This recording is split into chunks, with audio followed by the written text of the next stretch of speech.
अस्सलाम अलैकुम। सर जी, नूरा कुश्ती जारी है। मैं आपको बता रहा हूँ नूरा कुश्ती जारी है। और ये एक अताब बंदयाल गया है ना, एक और खुफिया अताब बंदयाल भी है। मेरी ये बात नोट कर लो, नोट कर लो मेरी ये बात। ये मैं आपको बिल्कुल सही बता रहा हूँ। और आखिर में आज मैंने एक एहतजाज भी करना है, वो भी आपको मैं बताऊंगा पेट्रोल के हवाले से। लेकिन ये जो नूर कुश्ती वाली बात है ना, मैंने 4-5 वीडियो बनाई है पहले, ठीक है। उसमें मैंने कहा है कि इमरान खान के लोगों ने इस्लामाबाद के चीफ जस्टिस आमिर फ़ारूक को गालियां दी, एहतजाज किया, कंटेम्प्ट की और कहा कि हमें आपके ऊपर एतमाद नहीं है। सुप्रीम कोर्ट में केस भी दायर किया।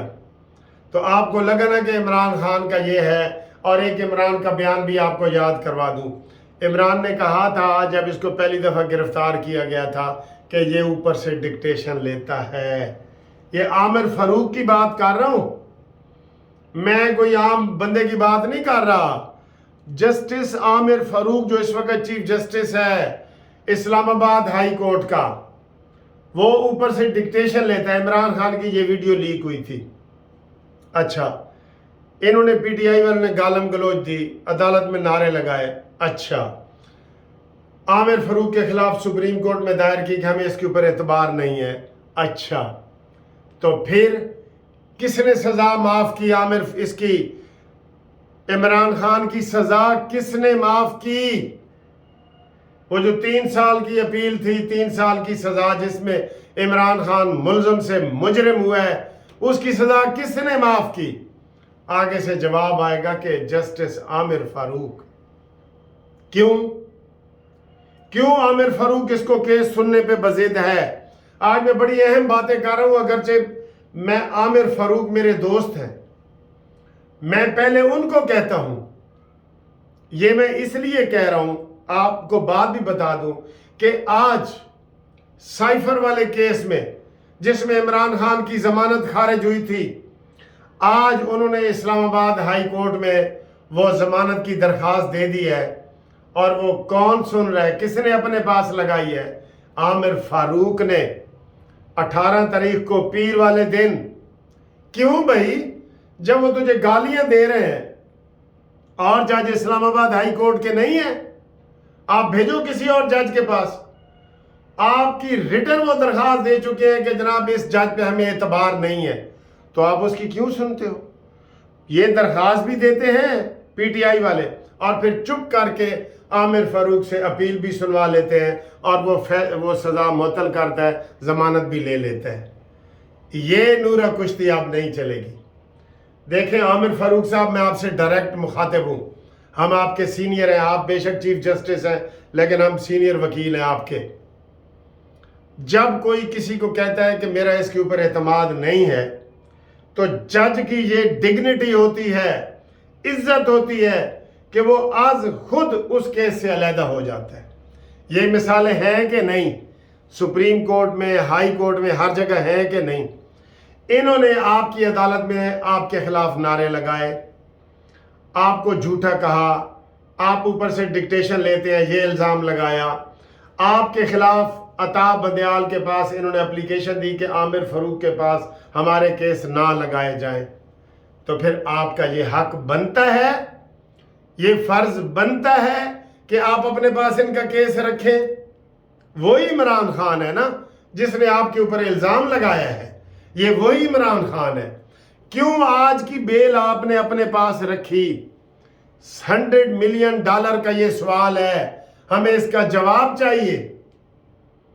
आप एक बेहतरीन जज होंगे, हम मानते हैं, लेकिन जिधर इमरान का मसला आ जाता है ना, उधर फिर ट्रक भी जेन में आता है। ये जेन में रख ले, आप जैसा शरीफ जस्टिस, इस केस को आपका सुनने का कोई अधिकार नहीं है, कोई हक नहीं है, कोई किसी किस्म की इसमें कोई रियायत नहीं है। ये एहतजाज होना चाहिए था, हम वकीलों को आपके लिए एहतजाज करना चाहिए था, लेकिन आप सुन रहे हैं तो मतलब दाल में कुछ काला है, कोई ट्रक है। मैं ये आज अभी ये मुझे खबर मिली है कि जनाब 18 तारीख को साइफर केस में भी ये उमर फारूक साहब अपने पास समाअत करने वाले हैं। ये खबर आई है। आपको आमिर फारूक साहब, आपको कह रहा हूँ, आपको अपने पास केस नहीं लगाना चाहिए था। ठीक, अब आगे आए जी। पीटीआई वालों ने ये दरख्वास्त दी है, आमिर फारूक ने पहले इनकी बेल ली है, आप दोबारा क्यों इसके पास सुनवाते हैं?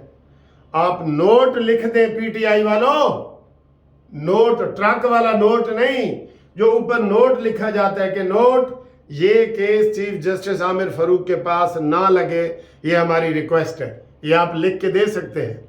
लेकिन नहीं सर जी, नूरा कुश्ती हो रही है, ये ज़हन में रख लो, नूरा कुश्ती हो रही है। नूरा कुश्ती क्या होती है?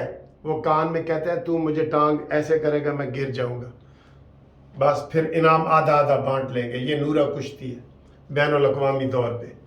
तो ये नूरा कुश्ती लग रही है ना आपको, मैंने साबित कर दी है ना आपको कि गालम गलोच के बाद भी केस अपने पास रखना और फिर पीटीआई का चुप करके उन्हीं से सुनवाना। उनको याद भी कराया गया था कि सर आप आमिर फारूक के खिलाफ आपने पटिशन दायर की हुई है सुप्रीम कोर्ट में। अताब बंदियाल ने कहा था नहीं मैं देखूंगा, ज़रा ये फैसला कर लेने दो, 1 बजे वो फैसला करेगा, 2 बजे मैं देखूंगा, फिर दूसरे दिन उन्होंने बेल ले ली। ये अफसोस वाली बात है, अदलिया में ऐसा कभी नहीं होता। आप सीनियर वकीलों से पूछ लें, जब भी इशारा कोई दे देता है ना कि सर जी मैं आपके पास केस, कोई इल्ज़ाम भी ना लगाए, यही कह दे कि सर जी मेरा केस आप ना सुने, वो चुप करके जज खुशी से वो फाइल साइड पे रख देता है, चीफ जस्टिस को लिख देता है कि ये केस किसी और बेंच में लगाओ। और आप तो खुद चीफ जस्टिस हैं, आपका केस किसी और ने तो आपके पास नहीं ना भेजा। तो सर जी इसकी तहकीकात कोई करे, एजेंसियों वालों को मैं कह रहा हूँ कि प्रोब करो। जैसे शौकत अजीज सिद्दीकी ने कहा था ना कि इस्लामाबाद में ये इंटेलिजेंस वाले हमारे पास आते हैं, ये फैज़ हमीद हमारे पास आया था, इसने ये खुफिया दरवाजे से आते हैं। तो जनाब एजेंसियों वालों मैं आपको कहता हूँ खुफिया दरवाजे से जाओ, हो सकता है कोई ट्रक का नंबर आपको मिल जाए, ट्रक का नंबर लगा होगा, वो फवाद चौधरी वाले ट्रक कि उन्होंने कहा जी ट्रक बाहर खलोता है, या मज़ाहिर नकवी और परवेज इलाही की बात सुनो कि नहीं मैं तेनू मिलन आना है, ज़रा 2 मिनट वास्ते ज़रूर आना है। तो जनाब आली ये नूरा कुश्ती ना खेलो, ये नूरा कुश्ती है। हम एहतजाज कर रहे हैं, पहले ही एहतजाज कर रहे हैं, पहले ही आपको बता रहे हैं सोमवार वाले दिन नोटिस होगा और फिर यही जज जमानत भी चुप करके ले लेगा। ठीक समझ गए? जिसको अदालत में गालियां पड़ी हैं और उसने किसी एक वकील को भी कंटेम्प्ट का नोटिस जारी नहीं किया, पीटीआई के वकीलों को बताएं वो इस काबिल है कि इसके बाद ये दोबारा केस सुना जाए? नहीं ना। आप आ गए हैं जी। दूसरी बात, नवाज शरीफ, मरियम नवाज ने कहा है, मरियम नवाज ने कि नवाज शरीफ को 21 तारीख को लाना है। बहुत बड़े प्रोग्राम में वो खिताब कर रही थी और उन्होंने कहा कि इंशाल्लाह नवाज शरीफ आएगा और ये महंगाई और ये सारी चीज़ें ख़त्म करेगा। दोस्तों मुझे अभी एक किसी दोस्त ने फ़ोन किया है, बड़ा मुखलिसाना, यकीन करो मैं बार बार ये कह रहा हूँ ना आपको कि ये सैयद आसिम मुनीर साहब आगे आए, IMF का कर्जा उतारें, सब बीमारियों का हल है IMF। IMF वड्डी बीमारी है। वड्डी बीमारी केड़ी होंदी है तुहानू पता है? सब तो वड्डी बीमारी है IMF पाकिस्तान है, वरना ये चावल, ये दालें, ये चने, ये हर चीज़ हमारी अपनी पैदावार है भाई, अपनी पैदावार है। अपनी पैदावार भी हमारी सस्ती नहीं है, दाल घी और चने ये सस्ते नहीं हैं। तो IMF से हमने बचाना है। उस मेरे दोस्त ने कहा है कि ये जो बड़े बड़े वज़ीर हैं, मुशीर हैं, वज़ीर आज़म है, नवाज शरीफ है, जरदारी है, इनके आगे हाथ जोड़ के कहो कि 4-5 अरब रुपया दियो जेड़ा साढ़े को लुटे है तुसी। मैं आज सबको अपील कर रहा हूँ नवाज शरीफ समेत कि IMF का कर्जा उतारना है।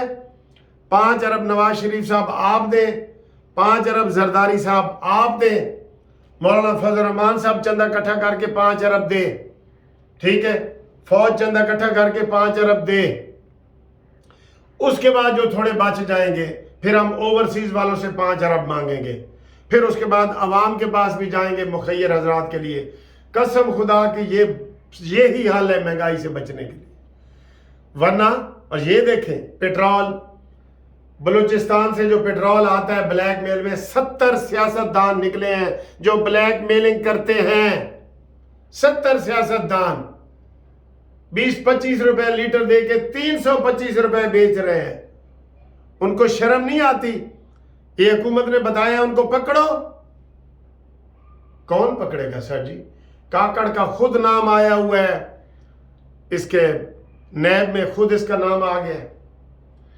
تو یہ ہم نے نواز شریف سمیت سب سے اپیل کر رہے ہیں کہ جو وزیر اعظم رہے ہیں 6-7 تو وہ لوگ ہیں، شاہد خاقان عباسی کی اپنی ایئر لائن ہے، کیا یہ 5 ارب نہیں دے سکتا؟ کیا زرداری یہ صرف بلاول ہاؤس بھیج دے جو اس کو گفٹ ملا ہے، یہ 5 ارب نہیں دے سکتا؟ ملک ریاض 5 ارب نہیں دے سکتا؟ یہ دیں لوگوں کو دیں، اور سیاست ہمارے اوپر آ کے کرتے ہیں، آپ اپنی جیب سے بھی کبھی دیں، خدا کے لیے دیں۔ جب نواز شریف نے ملک سوارو قرض اتارو کی سکیم چلائی تھی، میرا پہلا سال تھا، میں جونیئر وکیل تھا، میں نے اسی وقت 2000 روپے وہاں جمع کرا دیا تھا، آج کے میرے خیال 50,000 کے برابر ہوگا۔ تو خدمت کریں لوگوں کی، دیں، دینے والے بنے، ٹھیک ہے؟ عمران مانی سے لیں، اس کے زمان پارک میں جا کے تلاشی لیں، اور بنی گالا میں آپ کو کتنے ارب وہاں سے ملیں گے، ارب سے بھی زیادہ مل سکتے ہیں، خربوں میں ملیں گے۔ کوئی ملک کو سنوارنے والا تو ہو۔ یہ تجویز انہوں نے مجھے دی ہے۔ نواز شریف صاحب آپ اس کو آگے آئیں، آپ جو سید عاصم منیر صاحب اس وقت تو وہ ہیں، وہ آگے آئیں، IMF کو قسط پوری ادا کریں اور قرضہ ختم کریں، اور آگے تاکہ ہماری چیزیں سستی ہوں، ورنہ یہ IMF کا ملک ہے، سارے کہیں گے IMF، یہ سارے لوگ کہیں گے یہ ہمارا ملک نہیں ہے۔ ایک بندے نے ابھی مجھے فون کیا ہے کہ سر جی چائنا نو ٹھیکے تے دے دو 10-15 سالوں واسطے، کچھ نہیں ہوتا ہے، 10-15 واسطے دے دو۔ میں نے کہا یار یہ تو میں غصے میں کہتا ہوں، آپ سیریس کہہ رہے ہیں، کیا کریں، عوام مرنے لگے ہیں۔ یہ جو انہوں نے پیٹرول کی ابھی قیمت بڑھائی ہے، ریکارڈ قیمت بڑھائی ہے، ریکارڈ۔ اب اس کے لیے میرا دل پتہ کیا کر رہا ہے؟ اگر یہ میرا فیملی چینل نہ ہوتا، آپ یقین کریں آج میں نے ایسے قمیض اتار دینی تھی، پھینک دینی تھی، احتجاج کرنا تھا، ایسے کر کے احتجاج کرنا تھا میں نے، لیکن یہ میرا فیملی چینل ہے اس لیے میں اس کو ایسا نہیں کر رہا۔ لیکن حالات ایسے آ گئے، انہوں نے لوگوں کے کپڑے اتار لیے ہیں، مہنگائی نے لوگوں کے کپڑے اتار لیے ہیں، اور یہ کپڑے اتارنے والے یہ حکمران ہیں۔ میں اگر عام سڑک پہ جا رہا تھا تو میں نے، بے شک میں سپریم کورٹ کا وکیل ہوں، میں نے ایسے قمیض اتار دینی تھی اپنی۔ یہ اس حد تک یہ ظلم کر رہے ہیں۔ میرے پیارے دوستو، آپ بھی آواز اٹھاؤ، یہ جتنی تجاویز میں دیتا ہوں اس کی آواز آپ بھی آگے اٹھایا کریں، آگے ویڈیو کو پھیلایا کریں تاکہ آگے تک یہ چیزیں جائیں، تاکہ ہمارے ملک کوئی ملک کا خیر خواہ آئے۔ ان سب لوگوں کے پاس پیسے پڑے ہیں، سوئٹزرلینڈ کے بینک بھرے پڑے ہیں ان کے پیسوں سے، UK امریکہ کے بینک ان کے پیسوں سے بھرے پڑے ہیں۔ انہوں نے مر جانا ہے اور ان کے پیسے نصیب نہیں ہوتے، لیکن یہ پاکستان سے لوٹ کے گئے۔ مجھے بتائیں یہ نہیں اتار سکتے قرضہ IMF کا؟ پلیز اس ویڈیو کو شیئر کریں۔